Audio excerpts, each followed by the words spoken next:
नमस्कार। संगीत मनुष्य तथा समस्त जीवधारियों और वनस्पतियों को प्रभावित करता है। संगीत की तरंगे जहां टकराती है उस सिस्टम को प्रभावित करती है।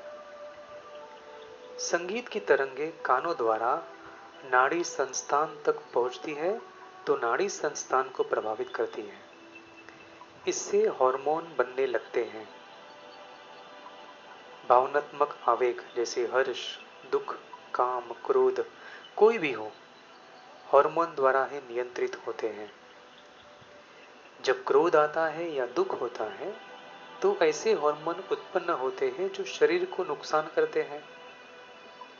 आनंद और हर्ष के विचार आते हैं तो ऐसे हार्मोन उत्पन्न होने लगते हैं जिनसे शरीर को लाभ होता है। इसी आधार पर संगीत द्वारा विभिन्न रोगों का उपचार किया जाता है।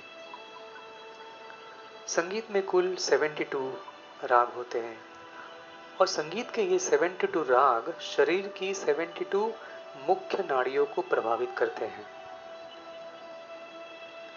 दीपक राग से पेट की अम्लीयता कम होती है।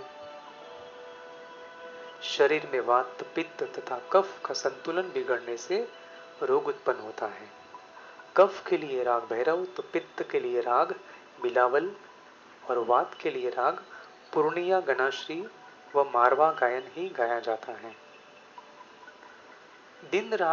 दिन रात को 8 पहर में बांटा गया है और हर पहर के लिए अलग अलग राग हैं।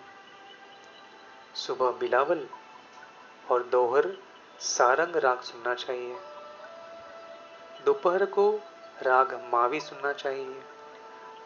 सायंकाल को राग तोड़ी सुनना चाहिए। रात को कल्याण केदार सुनना चाहिए। आधी रात को केदार चंद्र तथा विहाग सुनना चाहिए। देर रात भैरव सुनना चाहिए। भोर में राग रामकली का समय उचित है।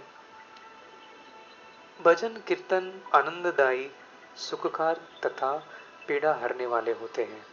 जब गायक या श्रोता अपने इष्ट देव के ध्यान में मगन होकर गायन या श्रवण करते हैं तब उनके मस्तिष्क में तरंग अभिरचना बीटा से अल्फा स्तर पर पहुंचकर विश्रांति उत्पन्न करती है।